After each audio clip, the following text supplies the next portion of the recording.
ക്രമസമാധാന ചുമതലയുള്ള ADGP MR Ajith കുമാറിനെതിരായി ഉയർന്ന ആരോപണങ്ങളുമായി ബന്ധപ്പെട്ട് നടത്തിയ അന്വേഷണത്തിന്റെ റിപ്പോർട്ട് സംസ്ഥാന പോലീസ് മേധാവി ഷെയ്ഖ് ദർവേഷ് സാഹിബ് മുഖ്യമന്ത്രിക്ക് കൈമാറി. തൃശൂർ പൂരവുമായി ബന്ധപ്പെട്ട് ഉയർന്ന ആരോപണത്തിന്റെ അന്വേഷണത്തിൽ RSS നേതാക്കളുമായുള്ള കൂടിക്കാഴ്ച സ്വകാര്യ സന്ദർശനമാണെന്ന അജിത് കുമാറിന്റെ വിശദീകരണം തള്ളിയാണ് DGP റിപ്പോർട്ട് നൽകിയതെന്നാണ് വിവരം. CPIയുടെ സമ്മർദ്ദവും റിപ്പോർട്ട് കിട്ടിയാലുടൻ നടപടി വേണമെന്ന CPMന്റെ ആവശ്യവും കണക്കിലെടുത്ത് മുഖ്യമന്ത്രി ഇന്ന് അജിത് കുമാറിനെതിരെ നടപടിയെടുത്തേക്കും. ഇന്നലെ പോലീസ് ആസ്ഥാനത്തിൽ DGPയുടെ നേതൃത്വത്തിൽ അന്വേഷണ ഉദ്യോഗസ്ഥർ യോഗം ചേർന്ന റിപ്പോർട്ടുമായി ബന്ധപ്പെട്ട കാര്യങ്ങൾ ചർച്ച ചെയ്ത ശേഷമാണ് മുഖ്യമന്ത്രിക്ക് സമർപ്പിച്ചിരിക്കുന്നത്.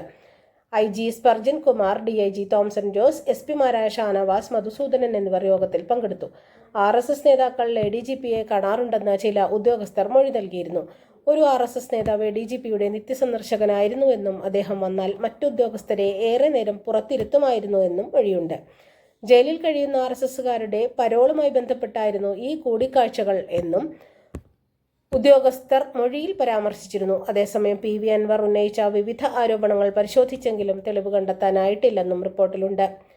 മാമി തിരോധാന കേസ് ഉൾപ്പെടെയുള്ള വിഷയങ്ങളാണ് DGP പ്രധാനമായും പരിശോധിച്ചത്. തൃശൂർ പൂരം അലങ്കോലമാക്കാൻ ശ്രമിച്ചത് RSS ആണെന്നും വിഷയത്തിൽ ഉദ്യോഗസ്ഥർക്ക് വീഴ്ചയുണ്ടായെന്നുമാണ് CPM വിലയിരുത്തൽ.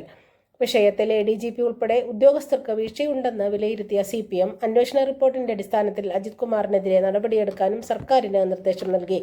യോഗത്തിൽ മുഖ്യമന്ത്രിയുമായി ബന്ധപ്പെട്ട PR അഭിമുഖ വിവാദത്തിലും വിമർശനം ഉയർന്നു. DGPയുടെ റിപ്പോർട്ടിൽ ADGPക്കെതിരെ പരാമർശമുണ്ട്.